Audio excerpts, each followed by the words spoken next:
নমস্কার। দূরযাত্রা, বিদেশ যাত্রা, বিদেশে গিয়ে স্থায়ীভাবে বসবাস অর্থাৎ ফরেন সেটেলমেন্টের যোগ একটা বাচ্চার থেকে আমরা কিভাবে বুঝতে পারি এই ভিডিওর মাধ্যমে আমি বোঝানোর চেষ্টা করব। অনেকের দেখবেন জন্মস্থানের কাছাকাছি থাকলে ঠিকমতো উন্নতি হয় না, জন্মস্থান থেকে দূরে গেলেই তার জীবনে উন্নতি প্রগতি হতে শুরু করে। কেন এমন হয়? প্রথমে একটু জেনে নেওয়া যাক অ্যাস্ট্রোলজি অনুসারে আমরা বিদেশ কাকে বলতে পারি। বিদেশ হলো এমন একটা জায়গা যা আমার নেটিভ ল্যান্ড অর্থাৎ জন্মস্থান, যেখানে আমরা বড় হয়েছি, তার থেকে কালচারগত অর্থাৎ সংস্কৃতিগত দিক থেকে আলাদা হবে, সেখানকার ফুড হ্যাবিট খাদ্যাভ্যাস আলাদা হবে, সেখানকার এনভায়রনমেন্ট জলবায়ুও আলাদা হবে। উদাহরণের মাধ্যমে একটু বোঝানোর চেষ্টা করি। যেমন ধরুন, কোনো একজন ব্যক্তি অমৃতসর থেকে সে লাহোরে গেল, টেকনিক্যালি সে কিন্তু বিদেশে গেল, ভারত থেকে পাকিস্তানে চলে গেল। কিন্তু এই দুই জায়গার মধ্যে কালচারগত বলুন, ফুড হ্যাবিটগত কিংবা এনভায়রনমেন্টাল দিক থেকেও সামঞ্জস্য কিন্তু ভীষণ মাত্রায় রয়েছে। তাই এটাকে কিন্তু আমরা বিদেশ ঠিক মতো বলবো না। অথবা ধরুন, আমাদের ওয়েস্ট বেঙ্গলের কেউ মুর্শিদাবাদ থেকে বাংলাদেশের রাজশাহীতে গেল, টেকনিক্যালি সে বিদেশে গেল, ভারত থেকে বাংলাদেশে সে চলে গেল। কিন্তু এই দুই জায়গার মধ্যেও দেখুন কালচারগত, খাদ্যাভ্যাসগত কিংবা আবহাওয়াগত সামঞ্জস্য প্রচুর পরিমাণে রয়েছে। তাই এক্ষেত্রেও আমরা ঠিকমতো বিদেশ যাত্রা বলতে পারি না। কিন্তু ধরুন, কেউ একজন কলকাতা থেকে সে চলে গেল জয়পুরে কিংবা পাঞ্জাবে কিংবা চেন্নাই। কলকাতার সাথে এই জায়গাগুলোর কিন্তু আবহাওয়াগত বলুন, খাদ্যাভ্যাস বলুন কিংবা সংস্কৃতিগত ভাষাগত কিন্তু অনেক ডিফারেন্স রয়েছে। তাই একই দেশের মধ্যে হলেও এই জায়গাগুলোকে কিন্তু আমরা বিদেশ যাত্রার মতোই ধরতে পারি। এখন আমি যত দূর যাব তত এই তিনটে জিনিস অর্থাৎ কালচার, ফুড হ্যাবিট, এনভায়রনমেন্ট তত আলাদা হতে থাকবে। এবং যার ছকে দেখবেন যে যত স্ট্রং, যত শক্তিশালী বিদেশ যাত্রার যোগ রয়েছে, তার জীবনে তত দূরে যাওয়ার যোগ তৈরি হবে। কেউ হয়তো ভারত থেকে ইউএসএ চলে যেতে পারে, ইউকে চলে যেতে পারে, কানাডা কিংবা অস্ট্রেলিয়াতে চলে যেতে পারে। আবার কারোর জন্মছকে অল্প স্ট্রং বিদেশ যাত্রার যোগ রয়েছে, সে হয়তো দেশের মধ্যেই অন্য কালচার, যেমন কলকাতা থেকে ব্যাঙ্গালোর, পুনে, মুম্বাই, অন্য ফুড হ্যাবিট কিংবা অন্য এনভায়রনমেন্টের জায়গায় সে যাবে। প্রথমে একটু জেনে নেওয়া যাক আমাদের হরোস্কোপ অর্থাৎ জন্ম কুণ্ডলিতে বিদেশ যাত্রার জন্য কোন কোন ভাব মূলত দায়ী থাকে। আমি উদাহরণ হিসাবে মেষ লগ্নই প্রথমে নিচ্ছি। লগ্ন, এটা হলো আমি, সেলফ, ফার্স্ট হাউস। আমাদের জন্ম ছকের এই নবম ভাব, নবম ভাব হলো লং ট্রাভেল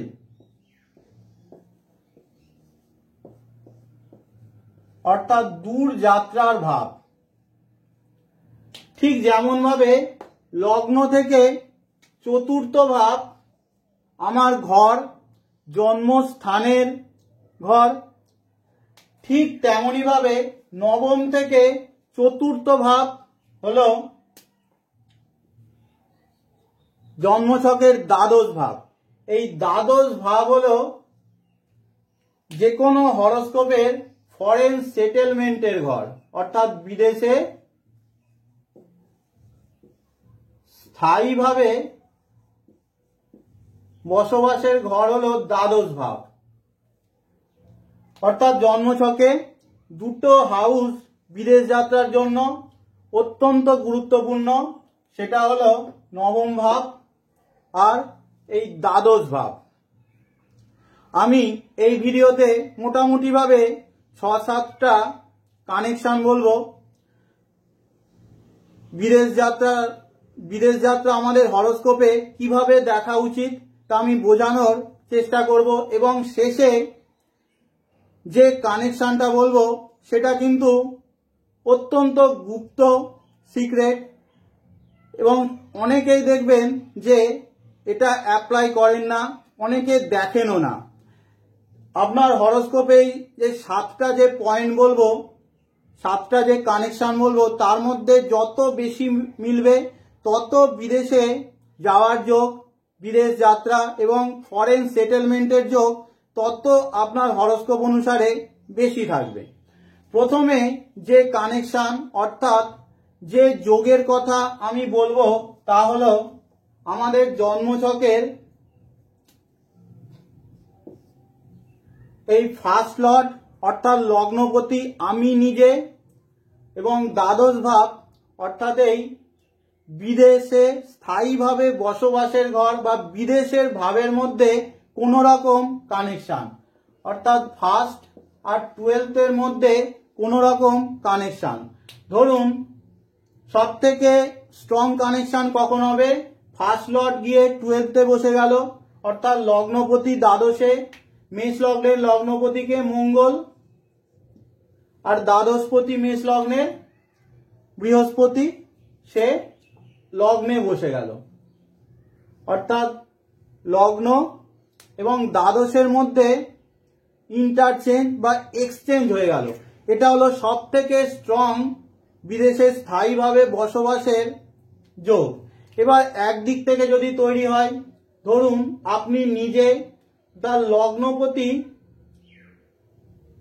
দ্বাদশ ভাবেতে বসে গেল, অর্থাৎ আপনি নিজে চলে যাচ্ছেন বিদেশে, লগ্নপতি দ্বাদশে গেলে তাই আপনি বিদেশে গিয়ে বসবাস করতে পারেন। কিন্তু মনে রাখবেন আমাদের হরোস্কোপে কোনো একটা হাউসের শুধুমাত্র একটা কারক তত্ত্ব থাকে না। যেমন ধরুন এই দ্বাদশ ভাবের বিদেশ ছাড়াও আরো অনেক কারক তত্ত্ব আছে। যেমন লগ্নপতি দ্বাদশ ভাবে চলে গেলে, দ্বাদশ ভাব যেহেতু খরচ চ্যারিটিরও ভাব, তাই আপনি অনেক খরচও করতে পারেন বা আপনি একজন খরচপ্রবণ মানুষ হতে পারেন, কিংবা আপনি প্রচুর চ্যারিটিও করতে পারেন। এছাড়াও আরো অনেক প্রেডিকশন আছে লগ্নপতি দ্বাদশে যদি থাকে। তাই একটা কানেকশন দেখে কিন্তু জাজমেন্টাল হবেন না, আরো কানেকশন মেলানোর চেষ্টা করুন। ঠিক তেমনই ভাবে যদি দ্বাদশপতি আপনার লগ্নে চলে আসে, অর্থাৎ দ্বাদশপতি এক্ষেত্রে কে? বৃহস্পতি। অনেকে একই রকম প্রেডিকশন করেন, অর্থাৎ লগ্নপতি দ্বাদশে গেলেও যা বলেন দ্বাদশপতি লগ্নে এলে তাই বলে দেন, কিন্তু অনেক ডিফারেন্স আছে। দ্বাদশপতি লগ্নে গেল অর্থাৎ বিদেশের কালচার, বিদেশের ভূমির কালচার আপনার ক্যারেক্টারের মধ্যে চলে এলো। কারণ আপনার জানি কি ফার্স্ট হাউস, অর্থাৎ আমি নিজে, আমার চরিত্র, আমার অ্যাটিটিউড, তাই আমার চরিত্র ক্যারেক্টারের মধ্যে বিদেশের গুণ চলে আসবে।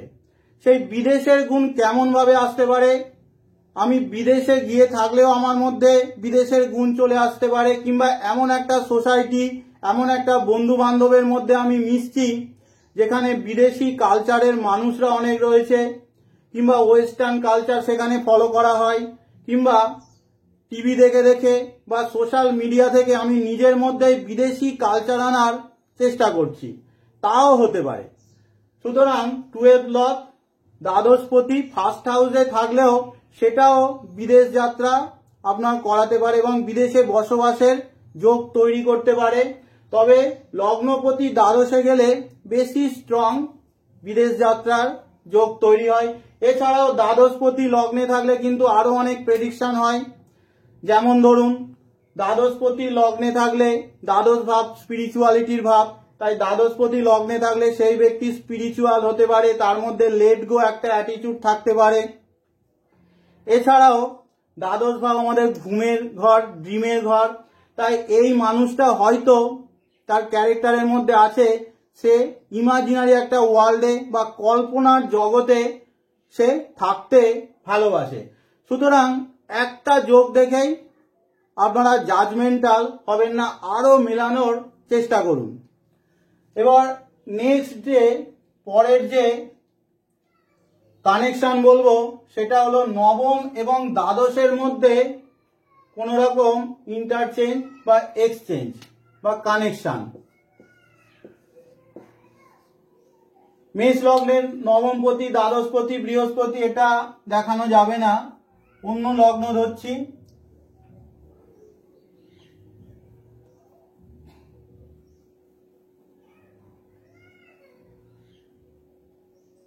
ধরছি আপনি একজন কুম্ভ লগ্নের ব্যক্তি, আপনার নবমপতি হলো শুক্র, সেই শুক্র দ্বাদশ ভাবেতে বসে রয়েছে, আর দ্বাদশপতি শনি সেই নবম ভাবেতে বসে রয়েছে।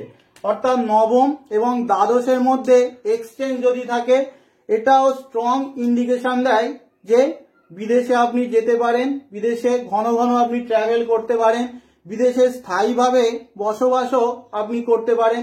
একদিক থেকে হলেও তাও আপনি বিদেশে সেটেলমেন্ট আপনার দিতে পারেন। যেমন ধরুন নবমপতি দ্বাদশে রয়েছে শুধুমাত্র, কিংবা দ্বাদশপতি নবমে রয়েছে, তাও আপনাকে বিদেশ যাত্রা বা বিদেশে স্থায়ীভাবে বসবাস আপনাকে দিতে পারে। এইবারে পরের যে নিয়মটা বলবো,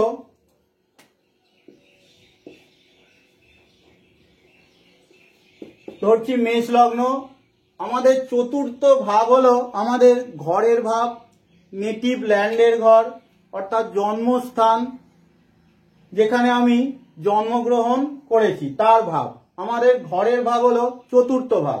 এই চতুর্থ ভাবেতে কোনো সেপারেটিভ প্ল্যানেট যদি থাকে, সেপারেটিভ প্ল্যানেট অর্থাৎ নৈসর্গিকভাবে যে অশুভ গ্রহ অর্থাৎ শনি, মঙ্গল, রাহু, কেতু, তার সাথে ক্রূর গ্রহ রবিও, যদি রবিকেও আমি ধরতে পারি, অর্থাৎ এই পাঁচটা গ্রহের মধ্যে যে কেউ যদি চতুর্থ ভাবে থাকে, ঘরেতে তাকে শান্তি দেয় না, জন্মস্থানে শান্তি দেয় না, মানসিক অশান্তিতে রাখে এবং ঘর থেকে সেপারেট করার চেষ্টা করে। ঘর থেকে সেপারেট করার চেষ্টা করলে সেই মানুষটা অটোমেটিক অন্য দিকে যাওয়ার বা অন্য জায়গায় যাওয়ার তার মধ্যে একটা ঝোঁক তৈরি হবে। তাই চতুর্থ ভাবে যদি এই সেপারেটিভ প্ল্যানেটগুলো থাকে, তাও আপনাকে বিদেশে বা দূর স্থানে অন্য কালচারে নিয়ে যেতে পারে। তাহলে চতুর্থ ভাবেতে সেপারেটিভ প্ল্যানেট যদি থাকে, কিংবা চতুর্থ ভাবে সেপারেটিভ প্ল্যানেট নেই কিন্তু চতুর্থ ভাব পাপ কর্তারির মধ্যে রয়েছে, ধরুন এটা আমাদের চতুর্থ ভাব, এইখানে রয়েছে ধরছি রাহু, এইখানে রয়েছে তৃতীয় এবং পঞ্চমে সেপারেটিভ প্ল্যানেট রয়েছে, তাও চতুর্থ ভাবে এই চতুর্থ ভাবকে পীড়িত করার চেষ্টা করবে। সেক্ষেত্রেও ঘরেতে শান্তি দেবে না, তার জন্য শান্তির খোঁজে বা উন্নতির খোঁজে সে বিদেশে যেতে চাইবে। পরবর্তী যে নিয়মটা বলবো সেটা হলো আমাদের জন্মছকের এই চতুর্থ এবং দ্বাদশের মধ্যে কোনো রকম ইন্টারচেঞ্জ বা এক্সচেঞ্জ বা কোনো রকম কানেকশন, অর্থাৎ চতুর্থ এবং দ্বাদশের মধ্যে কোনো রকম কানেকশন। ধরুন এই লগ্নের চতুর্থপতিকে চন্দ্র, চন্দ্র বসে রয়েছে দ্বাদশে, আর দ্বাদশপতি বসে রয়েছে চতুর্থ স্থানে, দ্বাদশপতি বৃহস্পতি চতুর্থ স্থানে। অর্থাৎ এই চতুর্থ এবং দ্বাদশের মধ্যে একটা এক্সচেঞ্জ তৈরি হচ্ছে, এটাও কিন্তু আপনাকে বিদেশে স্থায়ীভাবে বসবাস দিতে পারে। একদিক থেকেও হতে পারে, ধরুন চতুর্থপতি চন্দ্র দ্বাদশে রয়েছে, সেক্ষেত্রেও আপনাকে বিদেশে ঘর দিতে পারে, বিদেশে আপনাকে সেটেলমেন্ট করাতে পারে। কিংবা দ্বাদশপতি বৃহস্পতি চতুর্থ ভাবে রয়েছে, সেক্ষেত্রেও আপনাকে বিদেশে স্থায়িত্ব দিতে পারে। দ্বাদশপতি চতুর্থে থেকে আবার আপনার দশম ভাবকেও দৃষ্টি দেবে, সরাসরি দশম ভাবকে দৃষ্টি দেবে।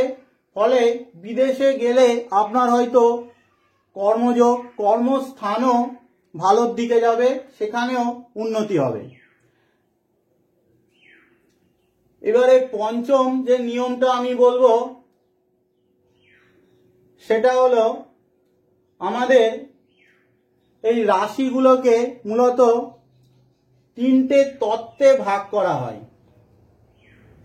সেটা হলো চর, স্থির আর দাত্তক রাশি। এর মধ্যে মেষ, কর্কট, তুলা আর এই মকর, এই চারটে হলো চর রাশি, অর্থাৎ মুভিং সাইন, অর্থাৎ যেখানে স্থায়িত্ব কম, ঘন ঘন চেঞ্জ হয়, পরিবর্তন হয়। এই চর রাশি চারটেতে যদি আপনার লগ্ন থাকে, অর্থাৎ আপনি যদি একজন মেষ লগ্নের ব্যক্তি হন, আপনি যদি একজন কর্কট লগ্নের ব্যক্তি হন, আপনি যদি একজন তুলা লগ্নের ব্যক্তি হন, কিংবা আপনি যদি একজন মকর লগ্নের ব্যক্তি হন, অন্যদের থেকে অধিক সম্ভাবনা থাকবে আপনার দূরে যাওয়ার বা বিদেশে যাওয়ার, অর্থাৎ মুভিং সাইন। অথবা আপনার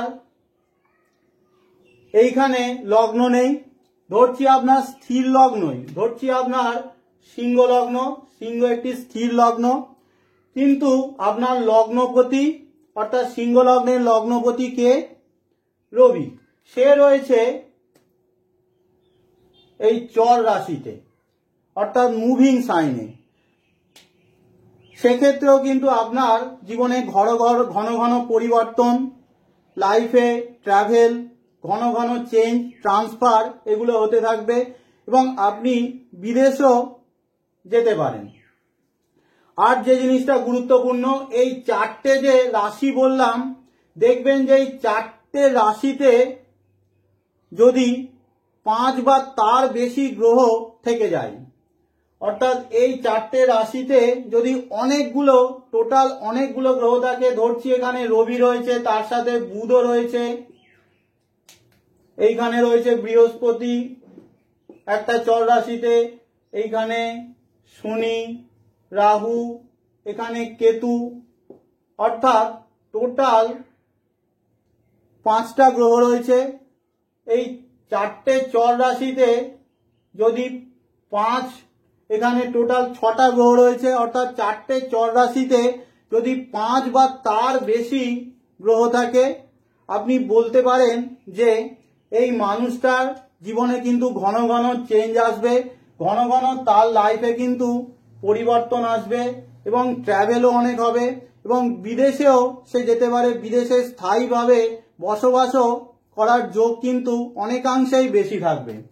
এবার ষষ্ঠ যে পয়েন্ট নিয়ে আলোচনা করব বা যে কানেকশন বলবো, আমাদের বিদেশের কারক মানা হয় রাহুকে। রাহু যদি বিদেশের যে দুটো মূল ভাব বললাম, অর্থাৎ নবম ভাব এবং দ্বাদশ ভাব, এই মূল ভাব দুটোতে বসে যায়, অর্থাৎ এখানে সিংহ লগ্ন সাপেক্ষে নবম ভাব হলো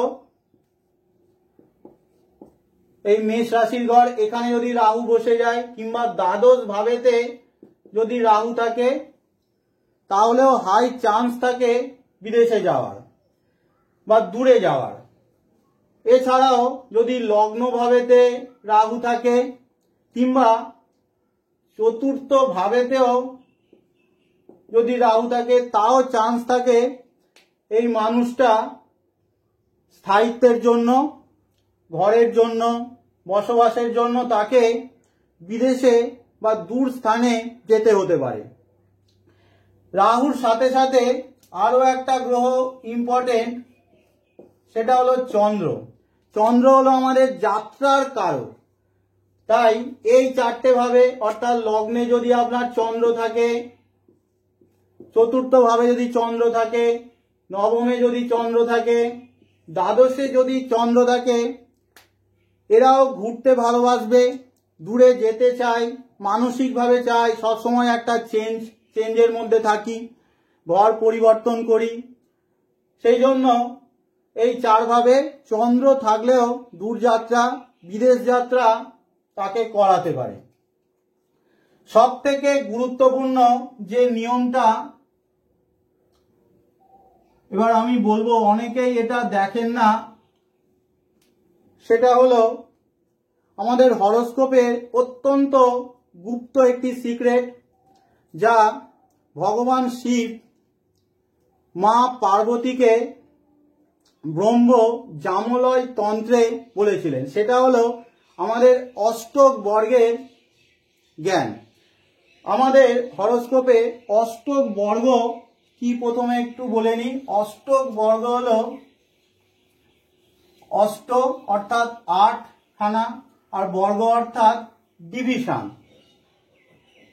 রাহু কেতু ছাড়া 7টা গ্রহ, তার সাথে আমাদের লগ্ন, প্রত্যেকটা আমাদের এই রাশিকে পয়েন্ট দেয়, অর্থাৎ প্রত্যেকটা রাশিতে তারা কিছু কিছু বিন্দু দেয়। এই বিন্দুগুলোকেই প্রত্যেকটা গ্রহের জন্য যে বিন্দু দেয় তাকে বলা হয় ভিন্নাষ্টক বর্গ। আর টোটাল একটা রাশিতে কত বিন্দু সবকটা গ্রহের জন্য আসছে তাকে বলা হয় সর্বাষ্টক বর্গ। অর্থাৎ প্রত্যেকটা গ্রহ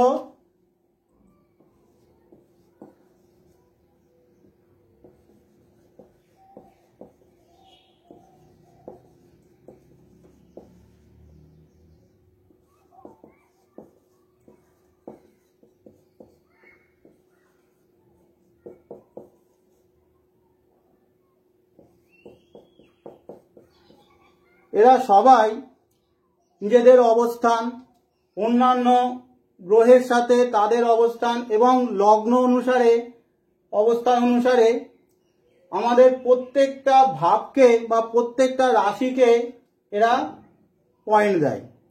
এই পয়েন্টগুলোকে প্রত্যেকটা রাশির জন্য যে পয়েন্ট, এই প্রত্যেকটা গ্রহেকে তাকে বলা হয় ভিন্নাষ্টক বর্গ। আর টোটাল একটা রাশিতে কত পয়েন্ট আসছে তাকে বলা হয় সর্বাষ্টক বর্গ।